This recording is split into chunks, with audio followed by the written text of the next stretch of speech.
Hello guys, welcome to new video. आज की video में टाटा पंच ईवी, इसके बारे में हम लोग एक्सपीरियंस शेयर करने वाले हैं। इसको चलाने वाला हूँ। हालांकि ये जो कलर है थोड़ा सा काफी अट्रैक्टिव सा लग रहा है, लेकिन आई थिंक टाइम के साथ साथ थोड़ा सा ये और लगने लगेगा। मुझे पर्सनली मेरा एक्सपीरियंस भी है और मेरा अपना मानना है कि यार जो नॉर्मल कलर्स होते हैं ना, जैसे ब्लैक हो गया, सिल्वर होगा, ग्रे हो गया, ये सब सब ठीक लगते हैं। फिर भी ब्लैक भी सही लगता है, वाइट सही लगता है, सब सही लगते हैं। बट जो इस तरह के कलर्स होते हैं, जैसे ये हो गया, ये ग्रीन येलो जो भी आप इसको बोलो, और ये गोल्डन टाइप हो गया, आफ्टर अ सर्टेन टाइम आपको लगता है यार ये क्या गाड़ी खरीद ली मैंने, ये वाला कलर। बट लेकिन कलर सही बताऊं, काफी अट्रैक्टिव लग रहा है। बाकी डीआरएल्स वगैरह इसने काफी सुंदर बना दिया है। टाटा टियागो कह रहा हूँ, सॉरी, पंच ईवी को पहले से पूरा का पूरा ये जो फ्रंट है इसको कवर कर दिया गया है। नीचे जो है ग्रिल दे दी गई है। मतलब अब टाटा की गाड़ियों को देख के ये तो नहीं लगता है कि इंडियन मार्केट की गाड़ियां हैं, ये ऐसा लगता है कहीं भाई अब्रॉड वगैरह या कोई जर्मन गाड़ियां लगती है। बिल्कुल जिस तरीके की शेप्स हो गई हैं, चाहे आप फ्रंट की बात करो, हालांकि साइड से ज्यादा कुछ चेंजेस नहीं हुए हैं, ना ही रेयर से कुछ खास चेंजेस है, बट हाँ फ्रंट तो काफी जबरदस्त है इसका। प्लस रेयर से सारे वही चेंजेस है जो इनकी टाटा पंच पेट्रोल वाले में आए थे, तो एग्जैक्टली सेम चीजें, चाहे वो टेल लैम्प की बात करो, चाहे वो कनेक्टिंग टेल लैम्प की बात करो, और पीछे का इंटरफेस वगैरह सब चीज, स्किड प्लेट वगैरह सब कुछ ऑलमोस्ट सिमिलर सा ही है। तो चला के इसको भाई एक्सपीरियंस करने वाले हैं कि कैसी ये चलती है। दो बैटरी पैक आ गए भाई से, 30 और 40। तो 40 वाले लेता है, हर कोई बड़ा ही लेता है। तो जो बड़े वाला बैटरी पैक है वो आपको भाई साहब 11.5 लाख रुपए ऑन रोड दिल्ली पड़ जाएगा। इससे ज्यादा क्या ही लोग, मतलब 11.5 लाख रुपए में आपको एक इलेक्ट्रिक गाड़ी मिल रही है, वो भी इतनी बड़ी, जिसकी रेंज भाई 300 किलोमीटर, मतलब एक्चुअली प्रैक्टिकल जो रेंज है वो 300 किलोमीटर के आसपास चल जाती है गाड़ी।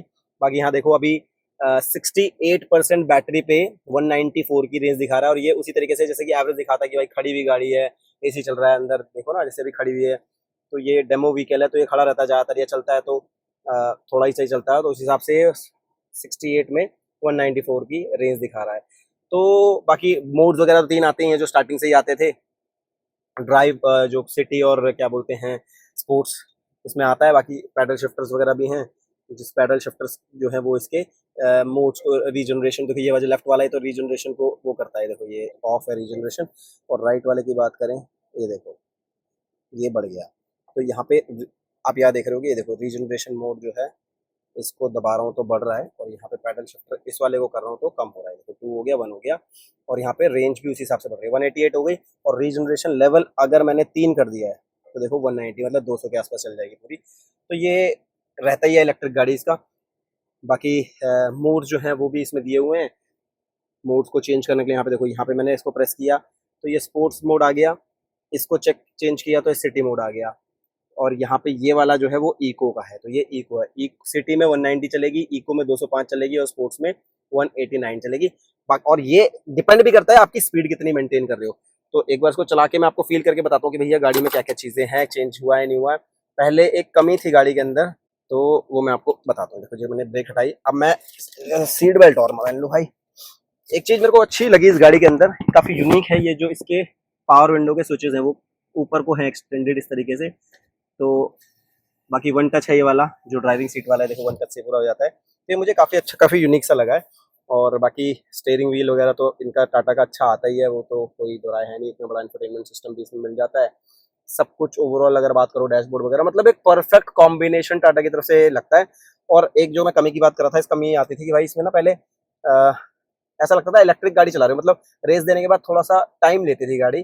तो उसको देखते हैं कि क्या वो इम्प्रूवमेंट हुई है नहीं हुई है। तो मैंने जैसे ही एक्सीलरेटर को छोड़ा है, ड्राइव पे लगाता हूँ न्यूट्रल से, तो ड्राइव पे लगाया, आप देखोगे पावर एंड ब्रेक वगैरह सब हटा दिया, और मैंने ये एक्सीलरेटर को छोड़ दिया। एक्सीलरेटर छोड़ते के साथ ही एकदम से भागने को तैयार हो जाती है भाई। तो पहले वाला जो सीन था वो बिल्कुल खत्म कर दिया इसकी मोटर में चेंजेस करके इन्होंने। तो एक्सीलरेटर छोड़ते के साथ ही जो एक समस्या थी पहले की, थोड़ा सा टाइम लेती थी, अब आप देखोगे जैसे मैंने अभी बिल्कुल पैर उठाया हुआ है और 7 की स्पीड ये मेंटेन कर रही है। अब मैंने इसको एक्सीलरेट किया, एक्सीलरेट करते के साथ ही गाड़ी उठने लगी। मतलब जो पेट्रोल वाला फील आता था ना, मतलब पहले क्या होता था, सीट बेल्ट, तो जैसे ही एक्सीलरेट करोगे उसको, तो बिल्कुल जो पेट्रोल वाला जो फील था, जो पहले इसमें नहीं आता था, वो अब इम्प्रूवमेंट कर दिया और काफी अच्छा फील आने लगा। मतलब अब बिल्कुल ऐसा लगेगा जैसे पेट्रोल डीजल वाली आप गाड़ी चला रहे हो। हालांकि मैंने जो रीजनरेशन मोड है वो 3 पे किया हुआ है, इस वजह से जैसे ही मैं एक्सीलरेटर को छोड़ रहा हूँ, गाड़ी रिचार्ज करने के चक्कर में एकदम दब रही है। तो अगर मैं इसके रीजनरेशन मोड्स को हटा देता हूँ, बिल्कुल देखो यहाँ पे अब मैंने इसको ऑफ कर दिया है, तो ऑफ करके अब मैंने इसको चलाता हूँ, तो अब बिल्कुल ऐसे ही पेट्रोल और डीजल वाला ही फील आएगा। देखो मैंने एक्सीलरेटर छोड़ दिया तो गाड़ी अपने आप चले जा रही है, कोई दिक्कत नहीं है। 28 की स्पीड से तो धीरे धीरे कम हो रही है, जैसा एक्चुअल में पेट्रोल में होता था। तो एक बहुत बड़ा ड्रॉबैक था या एक फील था कि भाई लोगों को नहीं आता था, अब वो चीज टाटा ने इसमें खत्म कर चुकी है। अब देखो, और एक सबसे अच्छी बात जो मुझे टाटा की लगती है, इसकी कोई सी भी गाड़ी आप उठा लो, टियागो ले लो, पंच ले लो और बड़ी सफारी, हैरियर, कुछ भी ले लो, इसके सस्पेंशन, टाटा के सस्पेंशन बहुत ही जबरदस्त हैं। खराब रास्तों से निकल रहे हैं अभी हम, और बहुत जबरदस्त, मतलब काफी अच्छे तरीके से इसको टैकल करते हैं। आपको बाकी जो गाड़ियां हैं, जैसे ये काफी बड़ा गड्ढा है अभी, जैसे ये आइटन निकली है, आप देखो बहुत ही इजीली तरीके से टैकल करती है और अंदर कम से कम जो है वो इसका इम्पैक्ट आता है।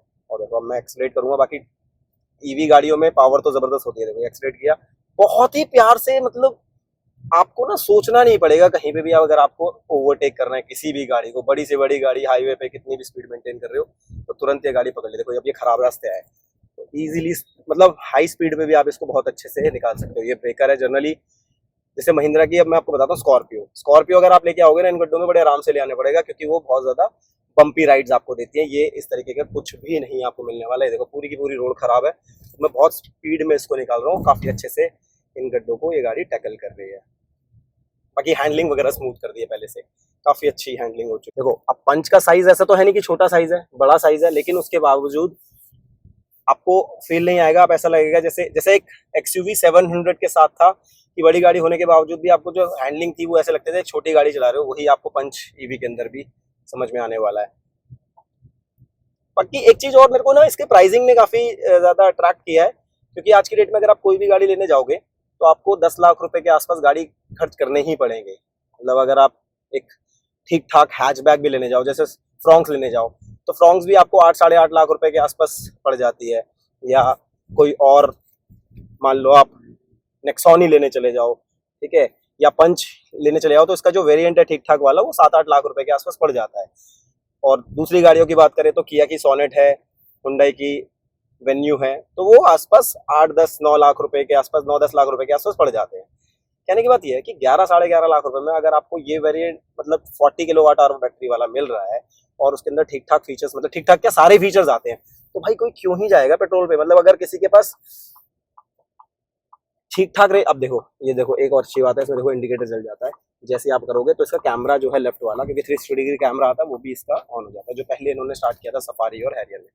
हाँ, तो मैं बात कर रहा था कि प्राइसिंग की, जिस प्राइस रेंज में ये आती है उस प्राइस रेंज में जितनी पेट्रोल वाली या डीजल वाली गाड़ियां भी आ जाती है 10 लाख के आसपास, 10, साढ़े 10, 11 लाख रुपए, 11.5 लाख रुपए में इसका 40 किलोवाट आवर की बैटरी वाला पैक मिल जाता है, और उसके अंदर सारे फीचर्स मिल जाते हैं, सारे प्रैक्टिकल फीचर्स मिलते हैं, तो आदमी यही लेगा।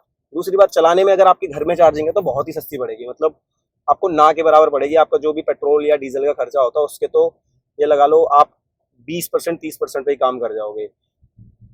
तो एक बहुत ही अट्रैक्टिव प्राइसिंग रखी हुई है, ठीक है। Package as a with this pricing बहुत जबरदस्त है, और भाई गाड़ी में कोई समस्या नहीं है। जो पहले मेरे को पर्सनली जो एक प्रॉब्लम थी वो भी इन्होंने सॉर्ट आउट कर दी। इसके अलावा ना मेरे को इसके सस्पेंशन से प्रॉब्लम है, ना इसकी रेंज से प्रॉब्लम थी। हाँ, रेंज की बात करो तो भाई 300 किलोमीटर अगर आप इसको 80-90 पे भी क्रूज करोगे तो बहुत ही प्यार से 300 किलोमीटर आपको चल के दे देगी, बहुत ही जबरदस्त तरीके से। कोई भी किसी भी एनी डे, कोई बरसात हो, धूप हो, सर्दी हो, कुछ भी हो, 300 किलोमीटर बहुत प्यार से चलेगी। तो मेरे हिसाब से तो एक complete package Tata Punch EV हो चुका है। बाकी बात कर लेते हैं इसकी कुछ और चीज़ों की, इसके पावर वगैरह के बारे में। तो भाई एक पावर तो 127 bhp की देती है ये मैक्सिमम। और सही बताऊं आपको, जब इसको चला रहे होंगे तो चला के ये फील नहीं होने वाला कि आपको पावर की कमी है। बहुत ही, मतलब मैं इको पे चला रहा हूँ और जबरदस्त पावर है उस पे भी। स्पोर्ट्स पे तो आप भूल ही जाओ कि कंट्रोल में आएगी आपके, अच्छी है, मतलब बहुत अच्छी है।